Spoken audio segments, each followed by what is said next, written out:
Hello friends, welcome to my channel. અત્યારે ઘણા બધા લોકોના અલગ અલગ ક્વેશ્ચન્સ આવી રહ્યા છે અને બધાને એક સાથે આન્સર આપવા મુશ્કેલ છે। તો બધા જ લોકોને એમના ક્વેશ્ચન્સના આન્સર મળી રહે એ માટે આ વિડીયોમાં હું બધા જ ક્વેશ્ચન્સના આન્સર આપવાનો છું। મિત્રો, આમાં ઘણા બધા લોકોના ક્વેશ્ચન જે છે સેમ હોય છે, જેથી દરેકને અલગ અલગ આન્સર આપવા ના પડે અને બધા જ લોકો સરળતાથી સમજી શકે એટલા માટે આ વિડીયો બનાવ્યો છે। તો મિત્રો, વિડીયોને એન્ડ સુધી જુઓ અને મારી ચેનલને સબસ્ક્રાઇબ કરવાનું ના ભૂલતા। તો મિત્રો, હવે જોઈએ બધા જ ક્વેશ્ચન્સ અને તેના આન્સર વિશે। તો ક્વેશ્ચન 1, એલજે લો કોલેજને એપ્રુવલ નથી મળ્યું। તો મિત્રો, જે નવી કોલેજીસ એડ કરવામાં આવી છે એમાં લો કોલેજને એપ્રુવલ મળી ગયું છે અને હવે તમે જીકાસ પર એલજે કોલેજને સિલેક્ટ કરી શકો છો। બીજું છે, પ્રોફાઇલમાં કોર્સમાં પોસ્ટ ગ્રેજ્યુએટ કોર્સ બતાવે છે। તો મિત્રો, પોસ્ટ ગ્રેજ્યુએટ એટલે કે આફ્ટર ગ્રેજ્યુએશન। તો તમે અત્યારે એલએલબી માટે એપ્લાય કરો છો એ તમે ગ્રેજ્યુએશન પછી જ એપ્લાય કરો છો, એટલે તમારી પ્રોફાઇલમાં પોસ્ટ ગ્રેજ્યુએટ લખેલ આવતું જ હશે। હવે 3, જીકાસમાં રજિસ્ટ્રેશન નથી થયું તો શું સેકન્ડ રાઉન્ડમાં રજિસ્ટ્રેશન થઈ શકે? તો મિત્રો, એનો આન્સર છે કે રજિસ્ટ્રેશન કરવું જે છે એ ફરજિયાત છે। જો તમે રજિસ્ટ્રેશન નહીં કરો તો તમને એડમિશન નહીં મળે, જેથી બધાએ રજિસ્ટ્રેશન તો કરવાનું જ છે, ભલે તમારી પસંદની કોલેજ શો કરતી હોય યા ના કરતી હોય। મિત્રો, જો તમારી પસંદની કોલેજ નથી બતાવતા તો તમારે કોલેજ ચોઇસ ભલે નહીં કરવાની, બટ તમારે રજિસ્ટ્રેશન તો કરવું જ પડશે અને તમારા કિસ્મત સારા જે હશે તો રજિસ્ટ્રેશન માટેની જે ડેટ છે એ પણ અત્યારે એક્સટેન્ડ થઈ જ ગઈ છે, જેથી તમે 9 સપ્ટેમ્બર સુધી રજિસ્ટ્રેશન કરી શકો છો। 4, સર, મારી પસંદની લો કોલેજ જીકાસ પર શો નથી કરતી, પણ મારે રજિસ્ટ્રેશન કમ્પ્લીટ કરવું છે અને ફીસ પે કરવી છે, તો શું કરવું? મિત્રો, જો તમારી ચોઇસની કોલેજ જીકાસ પર શો ના કરતા હોય તો તમારે કોઈ બી એક કોલેજ જે તમારી નજીક હોય યા તમને જે ઠીક લાગે એ સિલેક્ટ કરી લેવી જોઈએ અને એકથી વધારે સિલેક્ટ ના કરવી જોઈએ, કેમ કે જો તમારું નામ કોઈ કોલેજના મેરિટ લિસ્ટમાં આવ્યું એકવાર અને તમે ઓફર એક્સેપ્ટ ના કરી તો શાયદ તમને ફરીથી એ કોલેજમાંથી ઓફર નહીં મળે, એટલે તમે એ કોલેજમાં એડમિશન નહીં લઈ શકો, જેથી એક જ કોલેજ સિલેક્ટ કરવી જો તમારી પસંદની કોલેજ લિસ્ટમાં ના હોય તો। હવે છે, રજિસ્ટ્રેશન કમ્પ્લીટ કરી દીધું છે પણ ખાલી કોલેજીસ સિલેક્ટ નથી કરી તો શું સેકન્ડ રાઉન્ડમાં કોલેજીસ સિલેક્ટ થઈ શકશે? આન્સર છે યસ, તમે સેકન્ડ રાઉન્ડમાં કોલેજીસ સિલેક્ટ કરી શકશો, પણ એના માટે તમારું રજિસ્ટ્રેશન કરવું કમ્પલસરી છે। ક્વેશ્ચન 6, BCI એટલે કે બાર કાઉન્સિલ ઓફ ઇન્ડિયાની વેબસાઇટમાં ઘણી બધી કોલેજીસનું નામ નથી અને જીકાસ પર એમનું નામ છે, તો શું એ કોલેજીસ વેરીફાઈડ છે? તો મિત્રો, આન્સર છે હા, કેમ કે બાર કાઉન્સિલ ઓફ ઇન્ડિયાની જે વેબસાઇટ છે એમાં લિસ્ટ અપડેટ નથી કરવામાં આવ્યું અને એ 2023નું છે, જ્યારે અમુક કોલેજીસ આ યરથી સ્ટાર્ટ થઈ છે, જેથી એમના નામ આ લિસ્ટમાં નહીં હોય પણ જીકાસ પર શો કરે છે, તેથી બધી જ કોલેજીસ વેરીફાઈડ કોલેજીસ છે। હવે ક્વેશ્ચન 7, MSU એટલે કે મહારાજા સયાજીરાવ ગાયકવાડ યુનિવર્સિટીમાં એન્ટ્રન્સ ટેસ્ટ લેવાના છે, એનો સિલેબસ શું છે અને શું એન્ટ્રન્સ ટેસ્ટ માટે ભરેલી ફીસ પાછી મળશે? મિત્રો, MSU એક જ એવી યુનિવર્સિટી છે જે અત્યારે ગુજરાતમાં એન્ટ્રન્સ ટેસ્ટ બેઝ એડમિશન આપે છે, બાકી બધી જ યુનિવર્સિટીમાં તમને મેરિટ બેઝ એડમિશન મળવાનું છે। હવે આ માટે મેં તમે મારા લાસ્ટ વિડીયોમાં જણાવ્યું હતું, એની લિંક તમને કમેન્ટ સેક્શનમાંથી મળી જશે। મિત્રો, તમને આ માટેનો જે સિલેબસ છે એ MSUની વેબસાઇટ તથા જીકાસ પરથી પણ મળી જશે।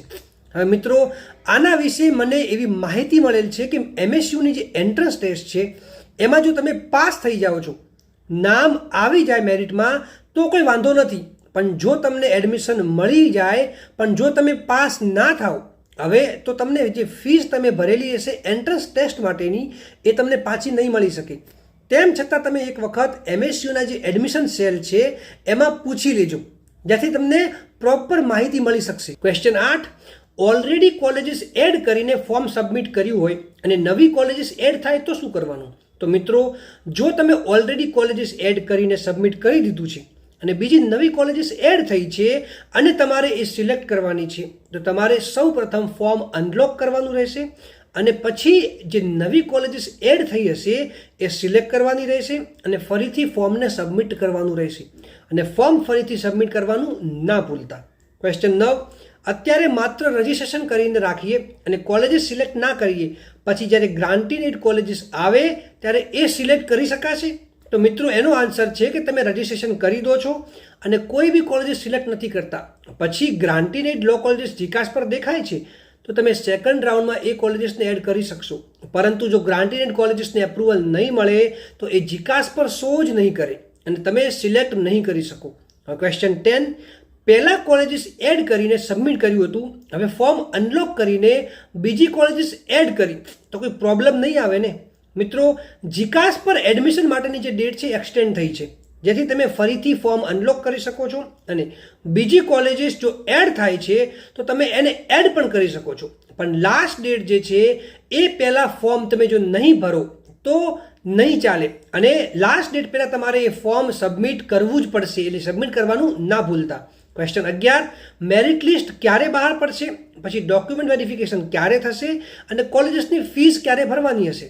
હવે as per new schedule first round માટેનું મેરિટ લિસ્ટ 10 થી 12 તારીખ વચ્ચે બહાર પડશે. મિત્રો ડોક્યુમેન્ટ વેરિફિકેશન માટે તમારે તારીખ 13 થી 17 તારીખની વચ્ચે તમને જે કોલેજીસ એલોકેટ થઈ હશે એ કોલેજમાં જવાનું રહેશે અને ત્યારે તમારે તે કોલેજની જે ફી હશે એ પણ પે કરવી પડશે. હવે મિત્રો ક્વેશ્ચન છે 12, બીજી નવી કોલેજીસ એડ થશે એનો વેઇટ કરવો કે અત્યારે જે કોલેજીસ બતાવે છે એમાં એડમિશન લઈ લેવું. મિત્રો 11 સપ્ટેમ્બરના રોજ લાસ્ટ હિયરિંગ છે, તો એ દિવસે જ ખબર પડશે કે બીજી કોલેજીસને એપ્રુવલ મળશે કે કેમ, અને જો મળશે તો એમાં કેટલી સીટ્સ હશે અને એમાં તમારું નામ મેરિટમાં આવશે કે નહીં.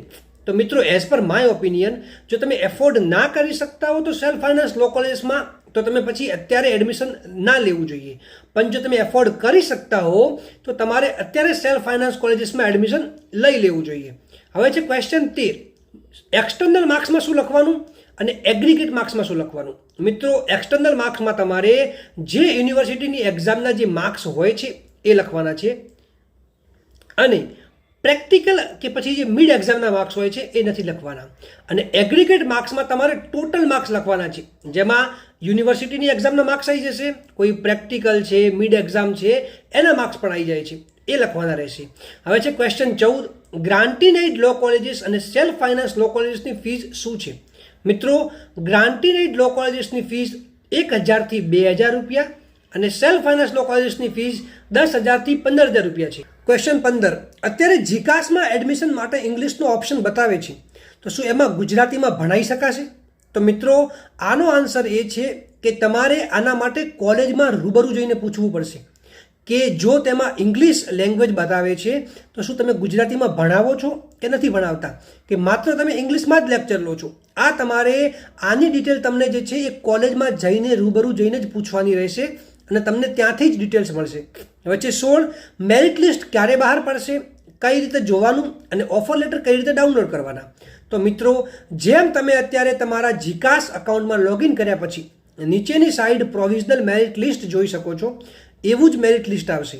હવે જો તમારું નામ મેરિટ લિસ્ટમાં છે અને તમને કોઈ કોલેજ એલોકેટ કરવામાં આવી છે તો તમને ઓફરમાં જે અત્યારે ક્રોસ આવે છે એની જગ્યાએ રાઈટ ટીક આવશે અને તમે ઓફરમાં જઈને ઓફર લેટર ડાઉનલોડ કરી શકો છો. પછી જ્યારે તમે કોઈ કોલેજ દ્વારા કરવામાં આવેલ ઓફર એક્સેપ્ટ કરો છો ને એમાં એડમિશન લઈ લો છો તો એલોકેટમાં પણ રાઈટ ટીક થઈ જશે અને જે કોલેજમાં તમે એડમિશન લીધું હશે એનું નામ આવી જશે. હવે છે ક્વેશ્ચન 17, પસંદ ના હોય એ કોલેજમાં એડમિશન લઈ લઈએ તો નેક્સ્ટ યર શું કોલેજ ચેન્જ થઈ શકશે. મિત્રો કોલેજ ટ્રાન્સફર માટે તમારે યુનિવર્સિટીને પૂછવું પડશે, કેમ કે એના માટે કોઈ પ્રોપર ડિટેલ જાહેર કરવામાં નથી આવી અને તમે કોઈ એક યુનિવર્સિટીમાંથી બીજી યુનિવર્સિટીમાં ટ્રાન્સફર લેવા માંગો છો તો તમે એ નહીં લઈ શકો અને તમારે એના માટે ફરીથી નવું એડમિશન એક સેમેસ્ટર 1 થી લેવું પડશે. એટલે આ વિશે તમે એકવાર તમારી યુનિવર્સિટીમાં પૂછી લો, એ સારું કે વિધિન યુનિવર્સિટી શું કોલેજીસ ચેન્જ થઈ શકશે. હવે છે 18, સેલ્ફ ફાઇનાન્સ કોલેજીસમાં ઓફલાઈન એડમિશન લઈ લીધું છે અને જીકાસ પર કોલેજ શું નથી કરતા તો હવે શું થશે. તો મિત્રો તમે જે પણ કોલેજમાં એડમિશન લીધું છે એ પ્રોસેસ વિરુદ્ધ છે, કેમ કે દર વખતે કોલેજીસમાં યુનિવર્સિટી દ્વારા એડમિશન કરાવવામાં આવે છે અને આ યરથી ગવર્મેન્ટ જે છે એ જીકાસ પોર્ટલ દ્વારા દરેક કોલેજીસમાં એડમિશન કરાવે છે. તો એના સિવાય એડમિશન તમે જો લેશો તો એ વેલિડ નહીં ગણાય. હવે જો તમે પ્રાઇવેટ યુનિવર્સિટીમાં લીધું છે તો કોઈ વાંધો નથી, પરંતુ આ જે જીકાસવાળું જે પોર્ટલ છે એ માત્ર ગવર્મેન્ટ યુનિવર્સિટી માટે જ છે અને જો તમે આ ગવર્મેન્ટ યુનિવર્સિટીની કોઈ કોલેજમાં એડમિશન લીધું છે તો પણ જો એ કોલેજને એપ્રુવલ મળેલ છે તો કોઈ જ વાંધો નથી, કેમ કે એ કોલેજીસ પાસે મેનેજમેન્ટ કોટાની સીટ્સ હોય છે અને એ પાછળથી જીકાસ પર એ કોલેજ કદાચ આવી જ જશે. જો એમની પાસે એપ્રુવલ નહીં હોય તો તમને 3 વર્ષ LLB કર્યા પછી પણ સનદ નહીં મળે. એટલે આ બાબતનું તમારે ખાસ ધ્યાન રાખવું જોઈએ. હવે છે ક્વેશ્ચન 19. ગ્રાન્ટીનેડ લો કોલેજમાં સીટ્સ ઘટાડવામાં આવી છે અને 60 કરવામાં આવી છે.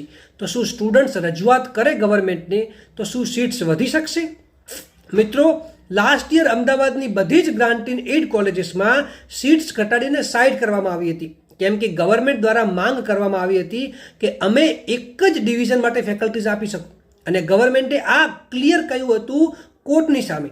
એના પછી બધી જ જે કોલેજો છે એ એક્સેપ્ટ એમણે કરી લીધું હતું. તો મિત્રો, જો તમે ગવર્મેન્ટ સામે રજૂઆત કરશો તો પણ આ પોસિબલ નથી લાગી રહ્યું, કેમ કે કોલેજીસ દ્વારા આ એક્સેપ્ટ ઓલરેડી કરવામાં આવી ગયું છે. જો તમે તેમ છતાં બી તમને લાગે છે તો તમે બધા સાથે મળીને ગવર્મેન્ટને કન્વિન્સ જો કરી શકતા હો કે સીટ્સ વધારે ગ્રાન્ટીનેડ લો કોલેજીસમાં હોય તો તમારે જરૂરથી રજૂઆત એમને કરવી જ જોઈએ. હવે છે ક્વેશ્ચન 20. LLB એડમિશનની લાસ્ટ ડેટ એક્સટેન્ડ થઈ છે 9 સપ્ટેમ્બર સુધી. તો શું એ તારીખ સુધીમાં બીજી કોલેજીસ એડ થઈ જશે? મિત્રો, પહેલાં 21 કોલેજીસ હતી જે વધારીને અત્યારે 36 કોલેજીસ થઈ ગઈ છે, અને શાયદ બીજી કોલેજીસ પણ એડ થશે.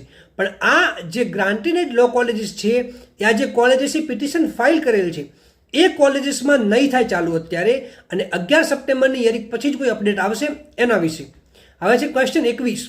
હું અત્યારે જો ગુજરાત યુનિવર્સિટીમાં એડમિશન લઈ લઉં અને પછી જો હું ક્લેટ ક્લિયર કરી દઉં તો શું મને એડમિશન એ કેન્સલ થઈ શકશે અને એ બીજી યુનિવર્સિટીમાં મને એડમિશન મળી શકશે?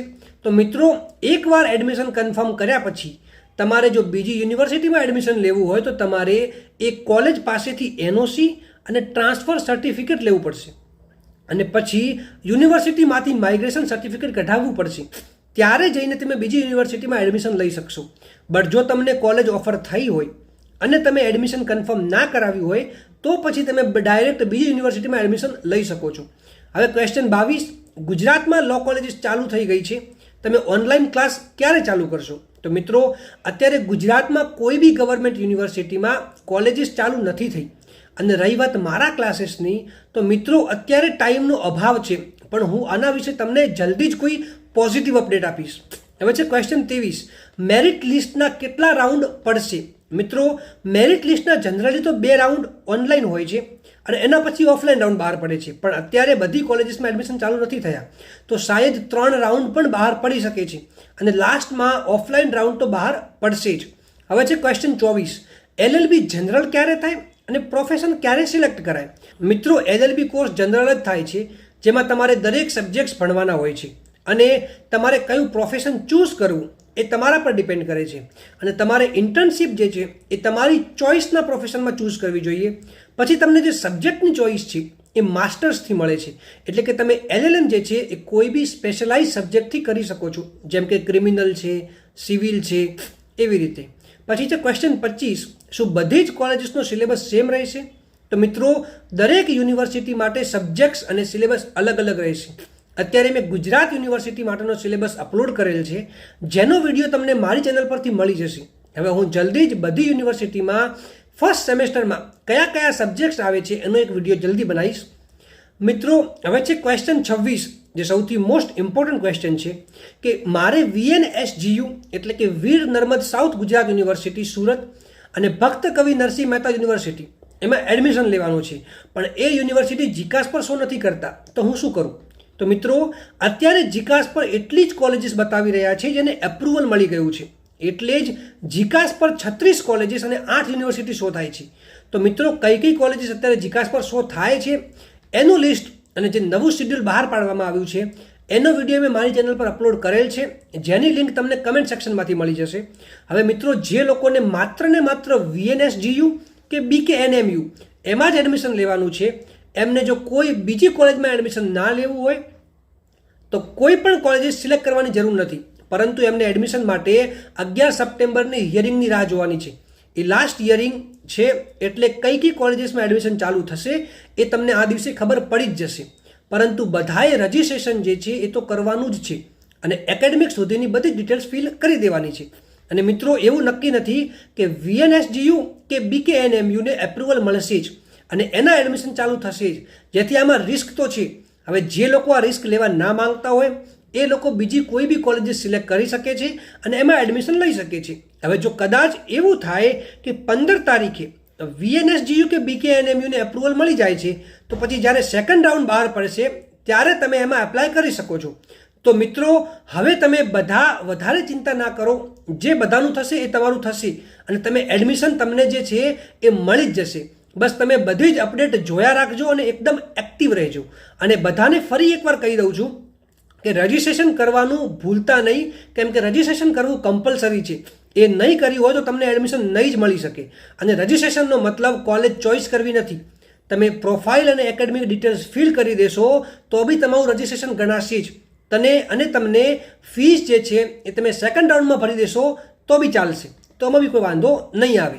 તો મિત્રો હવે જો તમને હજુ બી કોઈ ક્વેશ્ચન હોય છે આના વિશે તો તમે મને કમેન્ટ સેક્શનમાં પૂછી શકો છો. અને મિત્રો આ વિડીયોને લાઈક કરો, વધારેમાં વધારે શેર કરો અને મારી ચેનલને સબસ્ક્રાઈબ કરવાનું ના ભૂલતા.